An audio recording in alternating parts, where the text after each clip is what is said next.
नमस्कार, राज की बात में आपका स्वागत है। दिल्ली में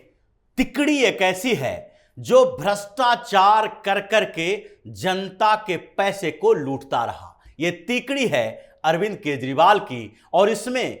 3 नेता शामिल हैं, जिसमें से 2 जेल के अंदर हैं और तीसरे का नंबर लगा हुआ है, क्योंकि एक के बाद एक कई घोटाले ऐसे हैं जो सामने आ रहे हैं। एक घोटाले के तार जुड़ते जुड़ते जैसे ही अरविंद केजरीवाल तक पहुंचता है, केजरीवाल का दूसरा घोटाला सामने आ जाता है और जैसे ही दूसरे घोटाले पे जांच के आदेश मिलते हैं, तीसरे घोटाले का नंबर आ जाता है, जिसमें एलजी और एक आईएएस अधिकारी यानी कि चीफ सेक्रेटरी नरेश कुमार, इन दोनों के रिकमेंडेशन ऐसे हैं जिसके कारण केजरीवाल का पूरा कुनबा गैंग कांप रहा है, क्योंकि एक के बाद एक कई ऐसे घोटाले एलजी और चीफ सेक्रेटरी नरेश कुमार ने उजागर किए हैं, जिसकी जांच हो रही है और जिसमें केजरीवाल की तिकड़ी के 2 मंत्री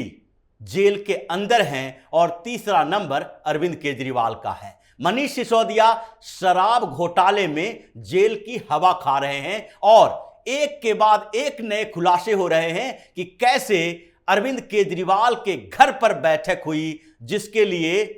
जो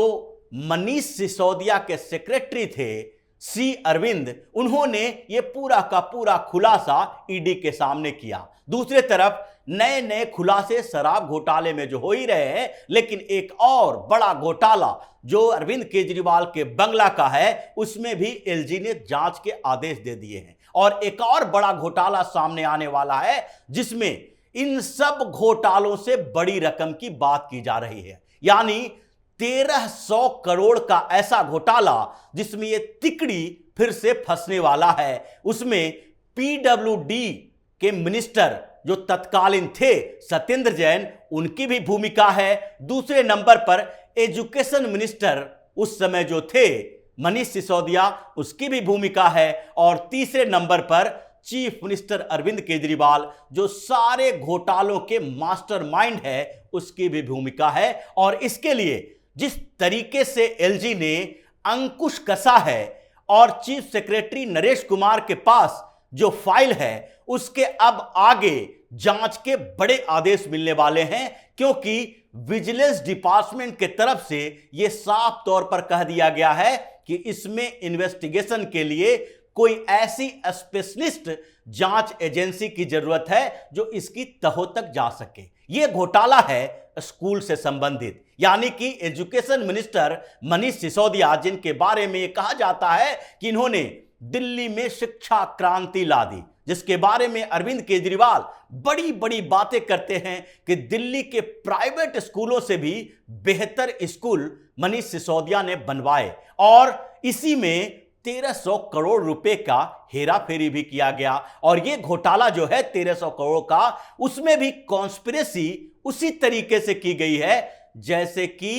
एक्साइज पॉलिसी बनाकर शराब घोटाला किया गया। ठीक उसी तरीके से एक के बाद एक बैठ के कंसल्टेंट एजेंसी का इस्तेमाल, टेंडर के बिना किसी को भी ठेका दे देना, टेंडर के बाद भी उसके पूरे पैसे देने की प्रक्रिया थी, जो पैसे दिए जा रहे थे और जो सामानों के दाम थे वो टेंडर के बाद भी उसमें बदलाव करना, ये सारी की सारी कॉन्स्पिरेसी अब सामने आ गई है। और इसके लिए एलजी की बड़ी भूमिका रही है, क्योंकि 22 मई 2022 को जब एलजी के तौर पर वीके सक्सेना ने दिल्ली में शपथ लिया, उसके बाद अगले महीने ही उनके सामने एक फाइल आई और वो फाइल जब आई तो उसके बाद इसके ऊपर उन्होंने ध्यान देना शुरू कर दिया और अगस्त के महीने में उन्होंने ये बताया, चीफ सेक्रेटरी नरेश कुमार के पास भेजा और आदेश दिया कि ये स्कूल के बनाने में जो घोटाला हुआ है, जिसमें कहा जा रहा है कि 1300 करोड़ की हेराफेरी है और जिसके लिए विजिलेंस डिपार्टमेंट ने कई रिकमेंडेशन दिया है, उसके ऊपर स्टेट विजिलेंस डिपार्टमेंट इतना डिले क्यों कर रहा है। आखिरकार इस कारण को निकालिए और स्टेट विजिलेंस डिपार्टमेंट से सवाल कीजिए कि 1300 करोड़ के इस घोटाले हेराफेरी में अब की स्टेटस रिपोर्ट क्या है। इसके बाद धीरे धीरे एक्टिविटी बढ़ी और इस एक्टिविटी में जो सामने आया वो सेंट्रल विजिलेंस कमीशन और डायरेक्टोरेट ऑफ विजिलेंस कमीशन डीओवी, ये दोनों के जो रिपोर्ट्स थे वो अब एलजी के पास आ गए हैं, यानी कि चीफ सेक्रेटरी नरेश कुमार के हाथों में आ गए हैं और उसके बाद इसके ऊपर जांच के आदेश देने की भी बात हो रही है कि अब सीबीआई और ईडी के बिना इस पूरे मामले की जांच नहीं होगी, क्योंकि 17 फरवरी 2020 को सेंट्रल विजिलेंस कमीशन ने एक रिपोर्ट दी थी और उस रिपोर्ट में सीवीसी ने आगे डीओबी को यह काम सौंपे थे कि आप इसका पता लगाइए कि कैसे कैसे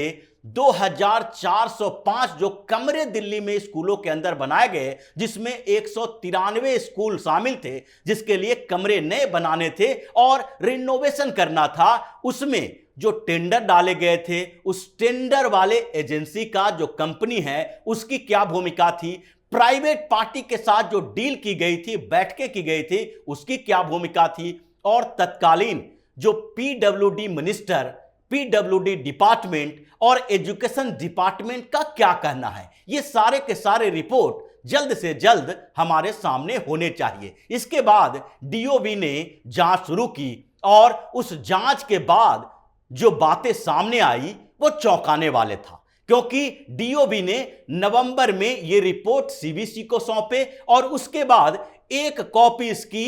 चीफ सेक्रेटरी नरेश कुमार के पास भेज दिया गया। इस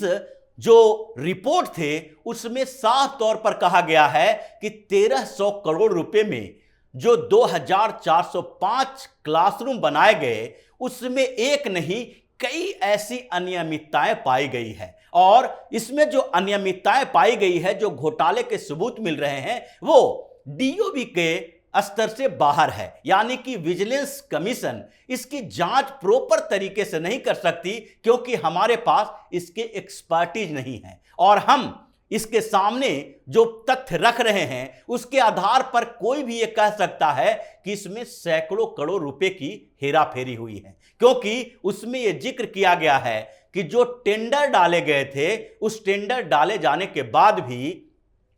पीडब्ल्यूडी और एजुकेशन डिपार्टमेंट दोनों की मिलीभगत से एक कंसल्टेंट को नियुक्त किया गया और यह प्राइवेट कंसल्टेंट जो है वो है बब्बर एंड बब्बर एसोसिएट्स। इस बब्बर एंड बब्बर एसोसिएट्स के साथ कई बार मीटिंग की गई और जो इसने रिकमेंडेशन किए उस रिकमेंडेशन के आधार पर टेंडर के बाद दामों में बदलाव किया गया, यानी कि एक तो कंसल्टेंट को पैसा दिया गया जो पीडब्ल्यूडी को प्राइवेट कंसल्टेंट रखने की जरूरत नहीं थी। ये जो कमरे स्कूल के अंदर बनाए जा रहे थे उसके लिए पीडब्ल्यूडी डिपार्टमेंट के अंदर अपने ही इंजीनियर हैं और इसके लिए किसी प्राइवेट एजेंसी को हायर करने की जरूरत नहीं है। लेकिन ये तो अरविंद केजरीवाल की सरकार है और यहां पर तो जब चीफ मिनिस्टर के बंगला बनाने के लिए, उसका रिनोवेट करने के लिए भी एक प्राइवेट कंसल्टेंट रखा जाता है, तो ये तो 2000 से ज्यादा कमरों के रिनोवेशन और उसके निर्माण के लिए था। इसमें टॉयलेट कॉम्प्लेक्स के बारे में भी यह कहा गया है कि 193 टॉयलेट कॉम्प्लेक्स की जरूरत थी, लेकिन बनाया कितना गया? 1100 से ज्यादा टॉयलेट कॉम्प्लेक्स बनाए गए जिसकी जरूरत नहीं थी। यह सिर्फ पैसा खर्च करने का तरीका था ताकि कमीशन मिल सके। यही नहीं, इसमें यह भी कहा गया कि सबसे पहले इसके लिए 859 करोड़ की जरूरत महसूस हुई, टेंडर हुए, उसके बाद यह बढ़कर 991 करोड़ हो गए और फाइनल रिपोर्ट जब आया तो यह 1315 करोड़ रुपए का था, यानी कि लगभग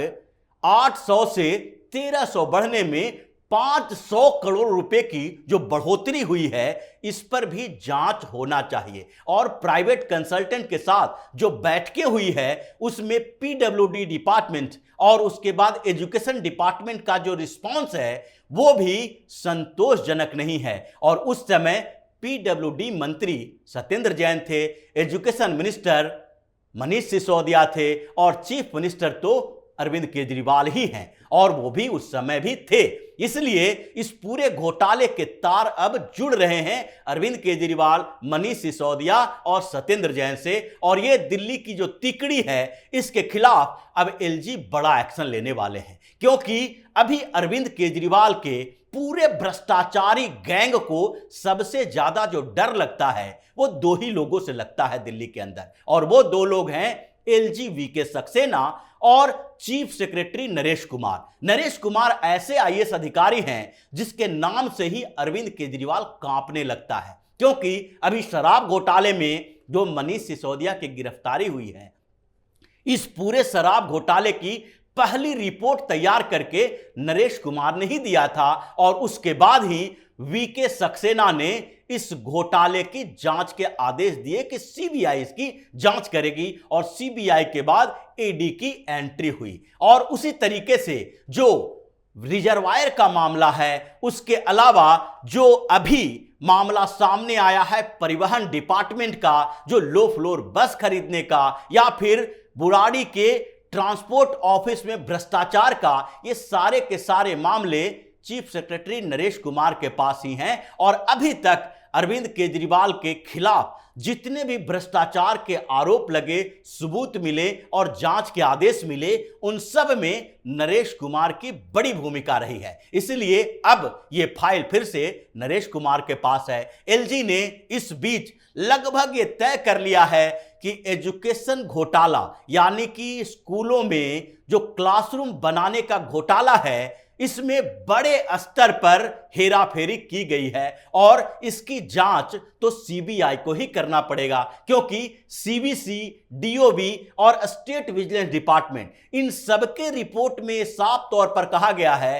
कि इसमें जो हेराफेरी हुई है उसकी जांच किसी एक्सपर्ट एजेंसी से कराई जानी चाहिए। और जब एक्सपर्ट एजेंसी के पास पहुंचेगा, यानी सीबीआई की एंट्री होगी, ईडी की एंट्री होगी, तो मनीष सिसोदिया जो अभी शराब घोटाले में जमानत नहीं पा रहे हैं, सत्येंद्र जैन जो मनी लॉन्ड्रिंग के मामले में अभी भी जमानत के लिए गिड़गिड़ा रहे हैं, वो तो जेल के अंदर होंगे ही। और तीसरा नंबर अब अरविंद केजरीवाल के पास है, क्योंकि अरविंद केजरीवाल इन सारे के सारे घोटालों के मास्टरमाइंड है, और सब में इनका नाम कहीं ना कहीं आता है। तो इसी तरह की खबरों के साथ फिर से हाजिर होंगे, तब तक के लिए बने रहिए हमारे साथ और देते रहिए हमें सहयोग, ताकि इसी तरह की खबर हम आपके लिए लाते रहें। धन्यवाद।